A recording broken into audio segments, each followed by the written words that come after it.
समस्त विद्वान साथियों एवं प्रिय विद्यार्थियों का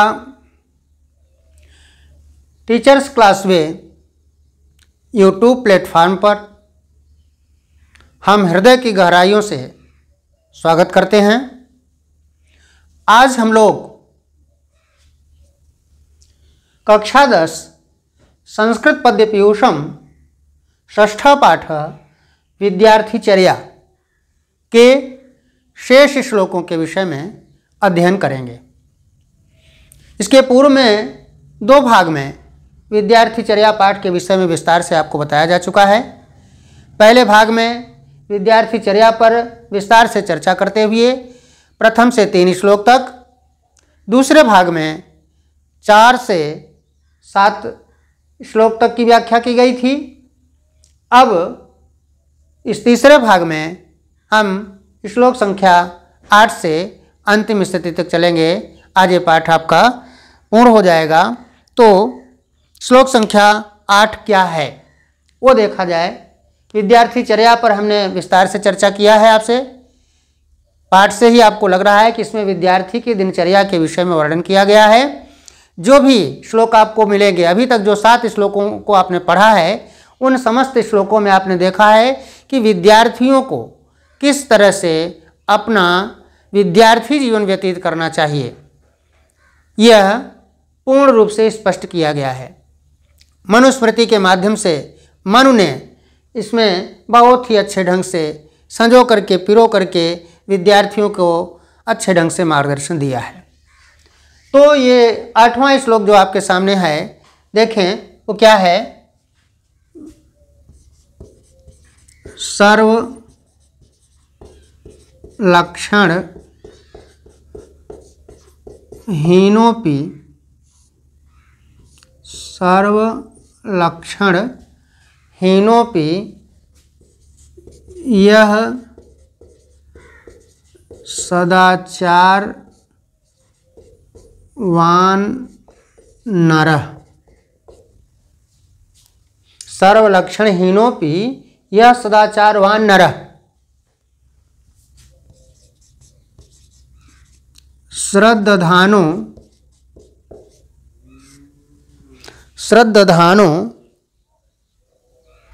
अनसूयस्य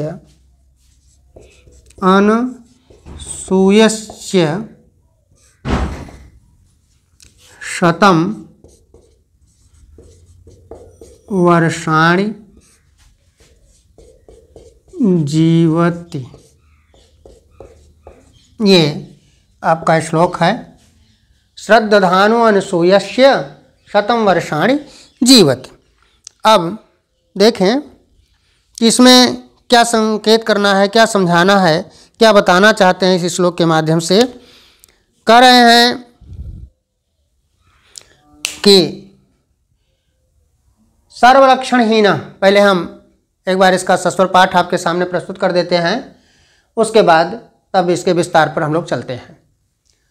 सर्वलक्षणहीनोपि यह सदाचारवान नरः श्रद्दधानो अनसूयस्य शतं वर्षाणि जीवति। एकदम स्पष्ट शब्द हैं आपके। सर्वलक्षणहीनोपि यह सदाचारवान नरः श्रद्दधानोऽनुसूयस्य शतं वर्षाणि जीवति। अनेक रूप में आप एकदम सरलीकृत सस्वर पाठ कर सकते हैं। कहीं से किसी प्रकार की कोई असुविधा आपको नहीं होगी, क्योंकि एकदम जो भी शब्द हैं आपके स्पष्ट लिखे गए हैं। सर्वलक्षणहीनोपि यह सदाचारवान नरः श्रद्दधानोऽनुसूयस्य शतं वर्षाणि जीवति। जैसे भी चाहें वैसे आप अपने भाव से उसको अच्छे ढंग से गेय रूप में बना सकते हैं। अब इसमें देखें शब्दार्थ क्या है। शब्दार्थ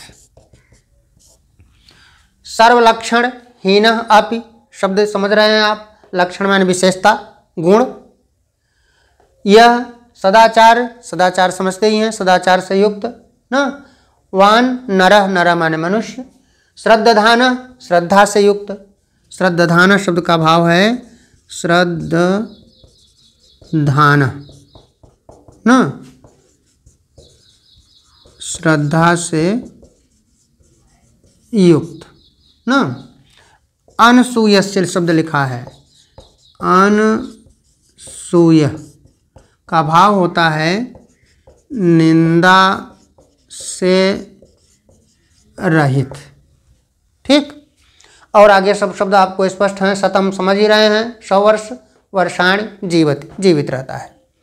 तो अब इसमें देखें समझाना क्या है, विद्यार्थी के विषय में क्या इसमें बताया जा रहा है।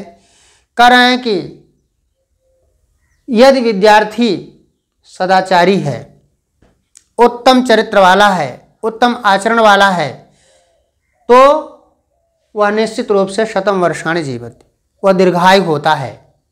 ये इस श्लोक के माध्यम से कामना की गई है ना।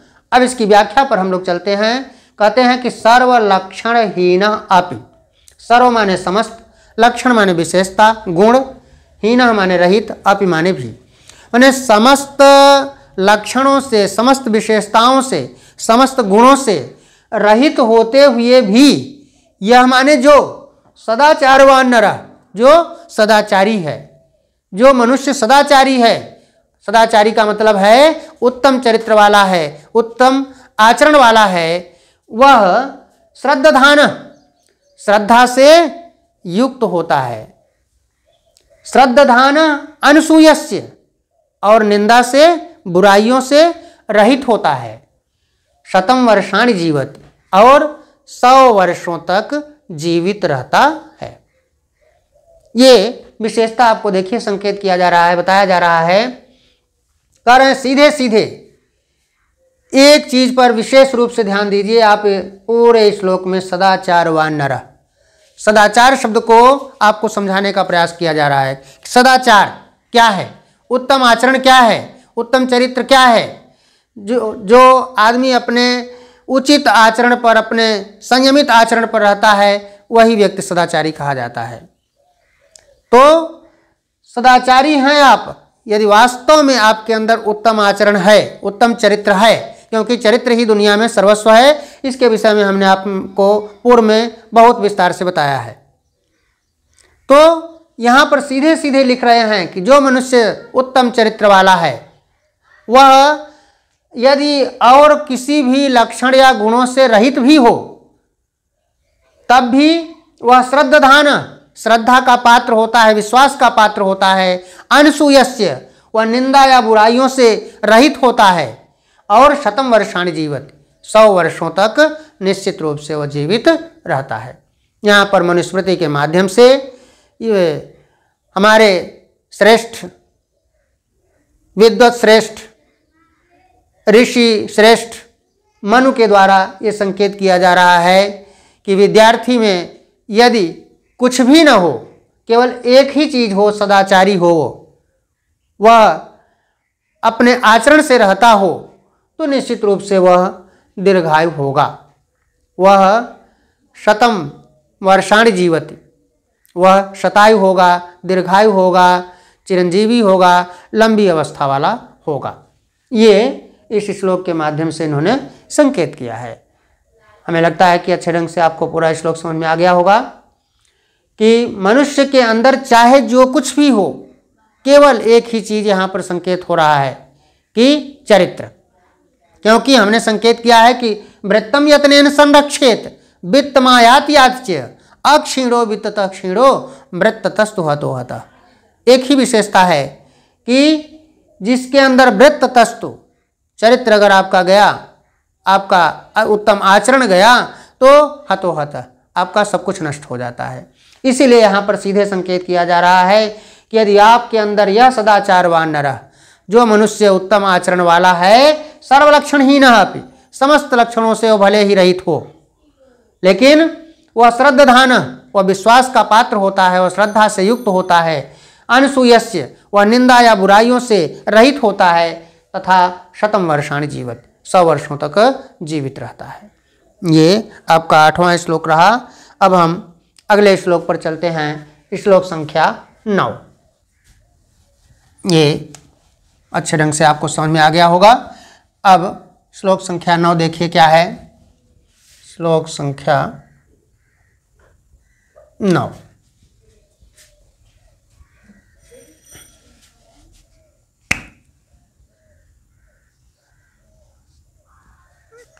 ये श्लोक संख्या 9 देखें, लिख रहे हैं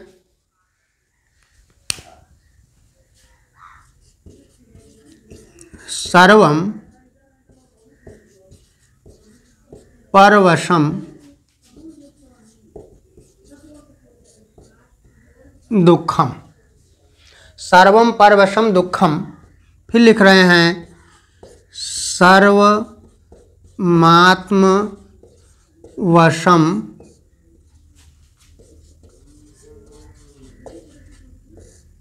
सुखम।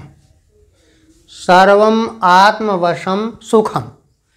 अब नीचे आ जाइए। एतद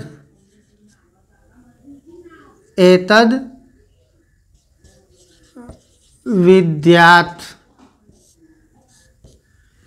अब इसको आपको एतद विद्यात् को एक साथ जोड़ना पड़ेगा। तो जोड़ेंगे जब, या तो अलग अलग लिखेंगे तो इस तरह सही है, लेकिन जब इस एक साथ में जोड़ दें आप तो द को इसके साथ में हो जाएगा।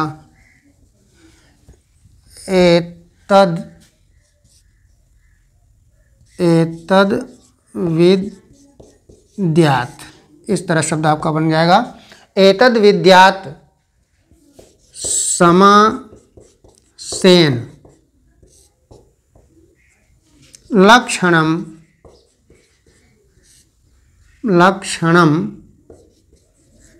सुख दुख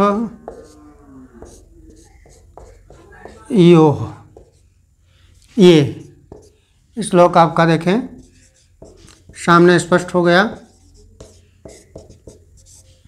लिख रहे हैं सर्वम परवशम दुखम, सर्वम आत्मवशम सुखम, एतद विद्यात् समासेन लक्षणम सुख दुखयोः। ना, अब इसको आप सस्वर पाठ करके देख लें। सर्वम परवशम दुखम, सर्वम आत्मवशम सुखम, एतद विद्यात् समासेन लक्षणम सुख दुखयोः। और सर्वम परवशम दुखम, सर्वम आत्मवशम सुखम, एतद विद्यात् समासेन लक्षणम सुख दुखयोः। इस तरह से आप देखें तो जितना आप धैर्यता के साथ उसको गा सकें, उसका सस्वर वाचन कर सकें, ये आपके ऊपर निर्भर करता है। अनेक रूप से इसको सर्वम परवशम दुखम, सर्वम आत्मवशम सुखम, एतद विद्यात् समासेन लक्षणम सुख दुखयोः। देखा आपने, किसी रूप में जैसे आप भाव बनाएं उसी तरह से इस श्लोक को आप सस्वर गायन कर सकते हैं, पाठ कर सकते हैं। अब आए, इसमें क्या बताना चाहते हैं, विद्यार्थी को इसमें क्या शुभ संकेत किया जा रहा है। लिख रहे हैं, आप देख रहे हैं कि दुखम सुखम, इसमें दुख और सुख की परिभाषा बताई जा रही है। यहाँ पर आप देख रहे हैं कि श्लोक के माध्यम से ये समझाया जा रहा है कि दुख और सुख, यानी दुख पराधीनता, सुख स्वाधीनता, ये दोनों की स्थिति क्या होती है। यानी कितना संक्षेप में सुख और दुख का, पराधीनता और स्वाधीनता का लक्षण आपके सामने रखा जा रहा है। हमारे ऋषि श्रेष्ठ मनु के द्वारा। तो सर्वम परवशम, परवशम माने होता है पराधीन, परवशम पराधीन ना। आत्मवशम, आत्मवशम स्वाधीन, स्वतंत्र। अब एतद, एतद माने यह, विद्यात, विद्यात माने जानना चाहिए। समासेन शब्द इसके पूर्व में आप पढ़ ही चुके हैं। समासेन माने संक्षेप में ना।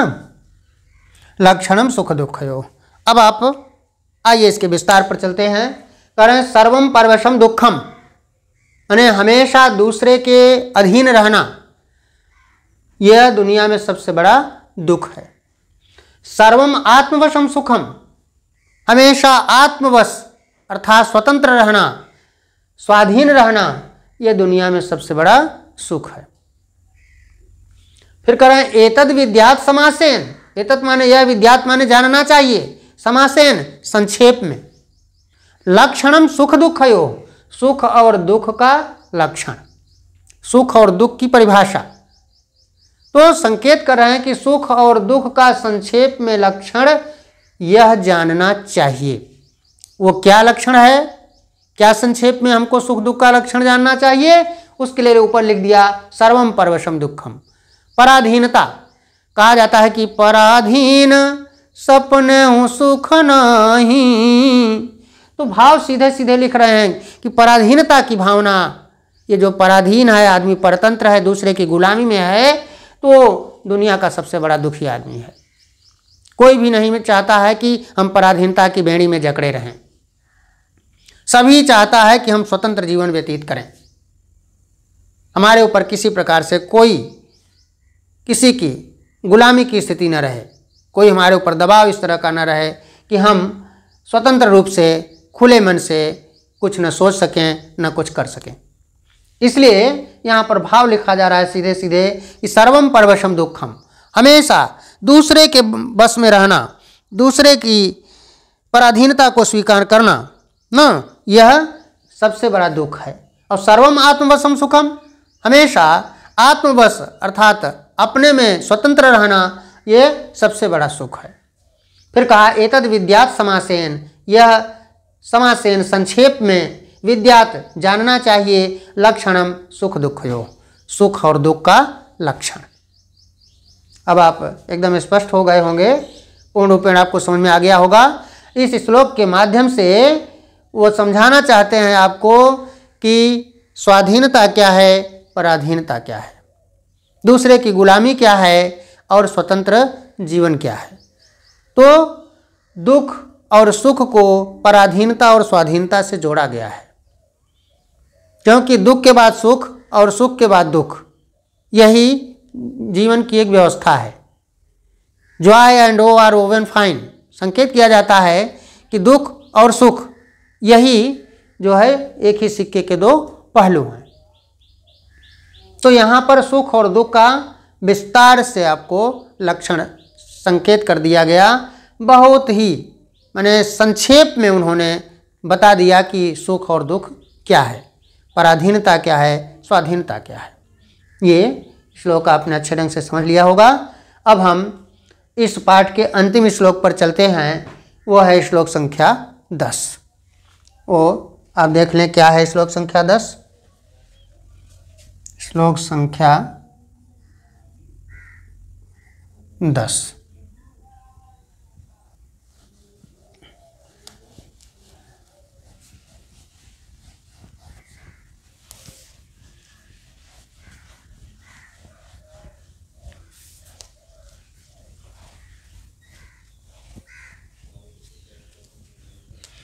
श्लोक संख्या 10 पर आए। ये विद्यार्थी चर्या पाठ का अंतिम श्लोक है श्लोक संख्या 10।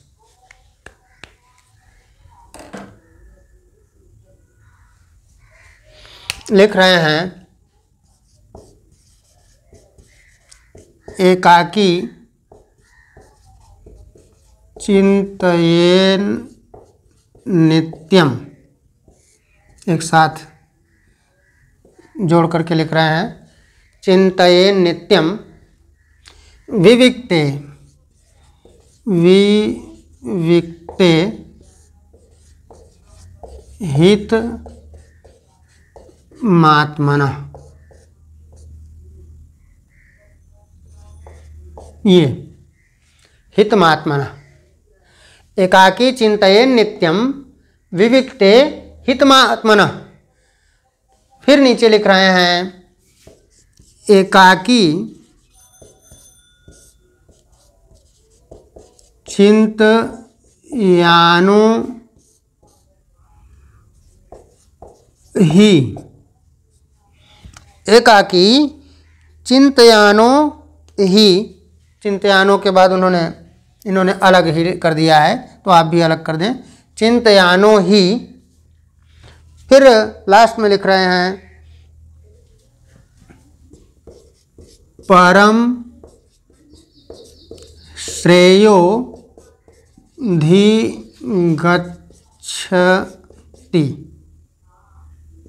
परम श्रेयो धिगच्छति। ये श्लोक आपका देखिए पूर्ण हुआ। अब इसका हम सस्वर पाठ आपके सामने प्रस्तुत करते हैं, उसके बाद शब्दार्थ देख करके पूर्ण रूपेण विस्तार से इसका हम वर्णन करते हैं। देखें, एकाकी चिंतये नित्यम विविक्ते हितमात्मनः, एकाकी चिंतयानो हि परम श्रेयोधिगच्छति। ये एक भाव रहा। अब दूसरे भाव को देख लें, एकाकी चिंतये नित्यम विविक्ते हितमात्मनः, एकाकी चिंतयानो हि परम श्रेयोधिगच्छति। ये आपका दो भाव हमने स्पष्ट किया, और चाहें तो और भी रूप में आप कर सकते हैं। उसको सस्वर पाठ करने में अनेक तरीका है, हमने आपको बार बार संकेत किया है, आप खूब अच्छे ढंग से गा लें। एकाकी चिंतये नित्यम विविक्ते हितमात्मनः, एकाकी चिंतयानो हि परम श्रेयोधिगच्छति। देख रहे हैं।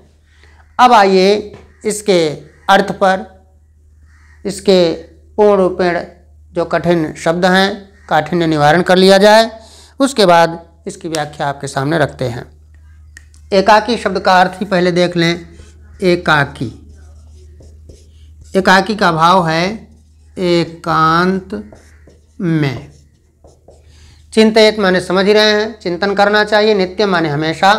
विविक्ते, विविक्ते, विविक्ते माने कहिए सीधा सीधा खुले मन से, खुले मन से। हित आत्मन भाव समझ ही रहे हैं। हित आत्मन अपने, हित माने भलाई के विषय में।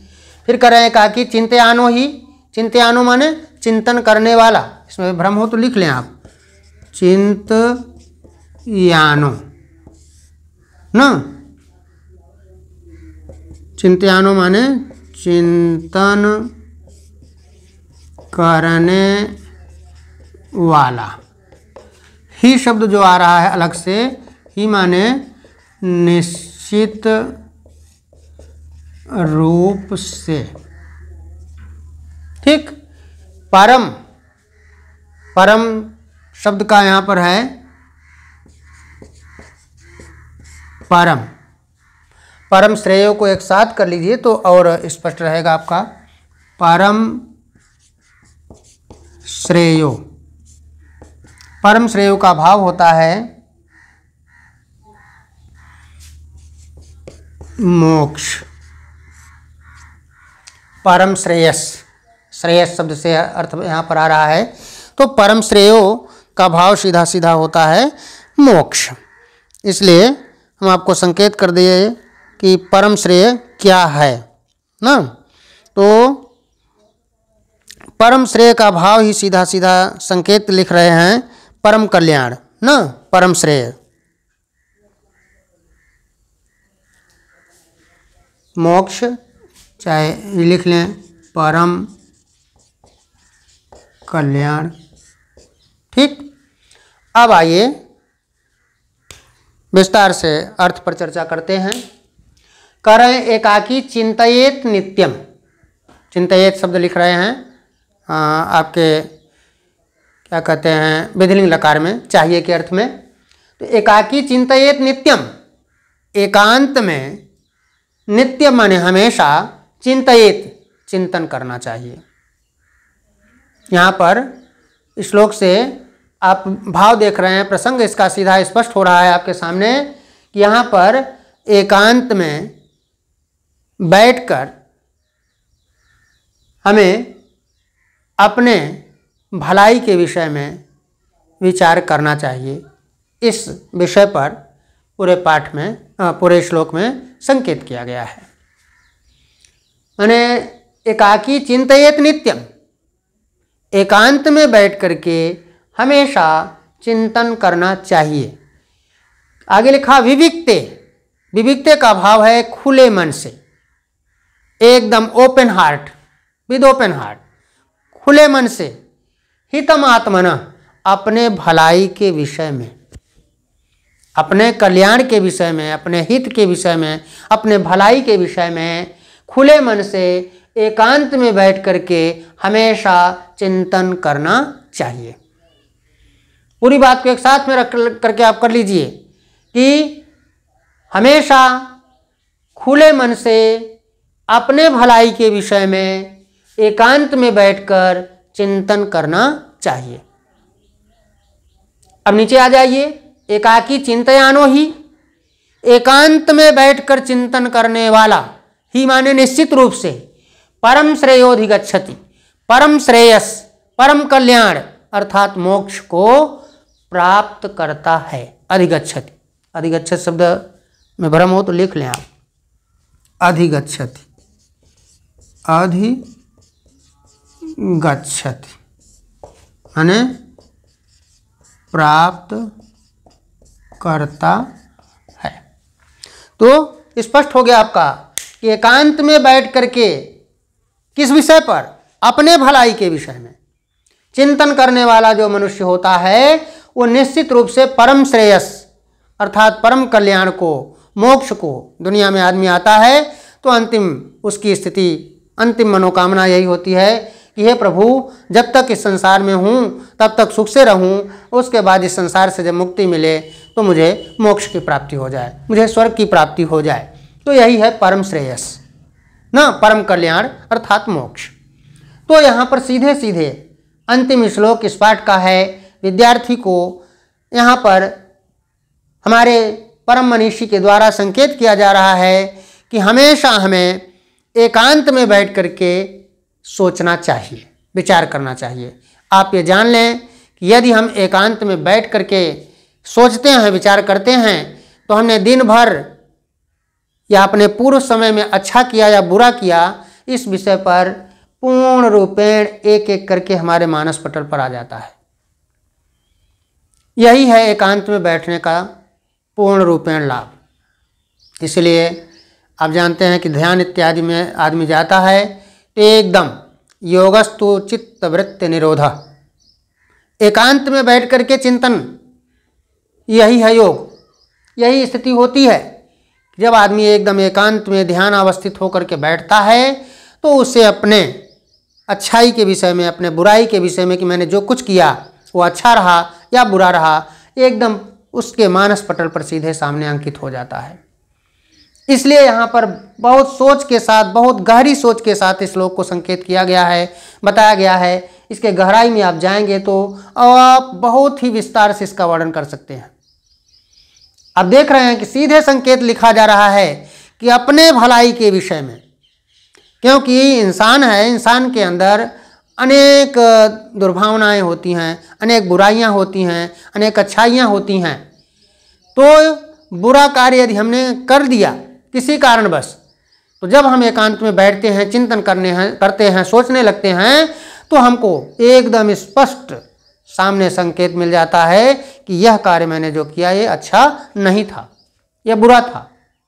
उसी समय हम यदि संकल्प ले लें कि भविष्य में अब मैं इस तरह का कार्य नहीं करूँगा, इस बुराई में नहीं जाऊँगा, तो अपने आप ही मनुष्य जो है वह परम श्रेयस अर्थात परम कल्याण को प्राप्त हो जाता है। ये इस श्लोक का विस्तार है। आप समझ गए होंगे पूरी भावना को कि इसमें क्या कहना चाहते हैं, क्या समझाना चाहते हैं आपको। विद्यार्थी चर्या संकेत जरूर है, लेकिन समस्त विद्वान साथियों से मेरा आग्रह है, अनुरोध है कि आप देख रहे हैं कि श्लोक के माध्यम से आपको संकेत किया जा रहा है कि हमेशा अपने अच्छाई बुराई के विषय में, अपने भलाई के विषय में, अपने हित के विषय में एकांत में बैठ करके सोचिए, विचार करिए, निश्चित रूप से आपको उत्तर मिल जाएगा। ये सबसे बड़ी विशेषता है। यहाँ पर संकेत किया गया है कि अगर हम एकांत में बैठ करके चिंतन करते हैं, सोचते हैं, विचार करते हैं, तो निश्चित रूप से हमको परम श्रेयोधिगच्छति, परम श्रेयस, परम कल्याण की प्राप्ति होती है। अर्थात हमारा दुख, हमारा कष्ट किसी भी स्थिति में निवृत्त हो जाता है, उसका निवारण हो जाता है, उस दुख से हमको मुक्ति मिल जाती है, क्योंकि हमें एकदम सच्चाई के साथ मन मस्तिष्क के द्वारा उसका उत्तर मिल जाता है। जब आदमी को उत्तर सच्चाई का मिल जाता है और वो उस मार्ग का अनुसरण कर ले, पालन कर ले, तो निश्चित रूप से उसको मोक्ष की प्राप्ति होती है। अब इन्हीं शब्दों के साथ मैं अपने कक्षा 10 के विद्यार्थियों को विशेष रूप से साधुवाद देते हुए ये आग्रह भी करता हूँ कि आप इस पाठ के श्लोकों को अच्छे ढंग से, जिस तरह से मैंने विस्तार से आपको संकेत किया है, अच्छे ढंग से आप उसको गहराई से पढ़ लीजिए, अध्ययन कर लीजिए, क्योंकि परीक्षा में तो एकदम सामान्य स्थिति केवल रहती है कि श्लोक आ गया, श्लोक का आपने साधारण अर्थ लिख दिया, संदर्भ लिख दिया आपने कि प्रस्तुत श्लोक मनुस्मृति द्वारा संकलित संस्कृत पद्य पीयूषम के विद्यार्थी चर्या नामक पाठ से लिया गया है। उसके बाद आपने प्रसंग उसका लिख दिया, फिर श्लोक का अर्थ लिख दिया, अनुवाद कर दिया, उसका भावार्थ लिख दिया। तो वहाँ पर बहुत आपको दिक्कत की स्थिति नहीं है, केवल आपको इसके गहराई में जाकर के इसके वास्तविक तत्व को समझना है। जब वास्तविक रूप को आप समझ लेंगे तो इन श्लोकों के द्वारा संपूर्ण जीवन तक हमारा मार्गदर्शन होगा। हमें एक नई राह मिलेगी, नई दिशा मिलेगी, नई चेतना मिलेगी, और हम अन्य मनुष्यों को निश्चित रूप से अपने बुद्धि विवेक के बल पर मार्गदर्शन कर सकते हैं। इन्हीं शब्दों के साथ आज यह पाठ आपका पूर्ण हुआ। बहुत बहुत साधुवाद, बहुत बहुत धन्यवाद। सभी लोग परिश्रम के साथ, मेहनत के साथ इन समस्त श्लोकों को आत्मसात करें, अपने हृदय में रखें। इन्हीं कामना के साथ आज का यह कार्यक्रम हम संपन्न करते हैं। धन्यवाद।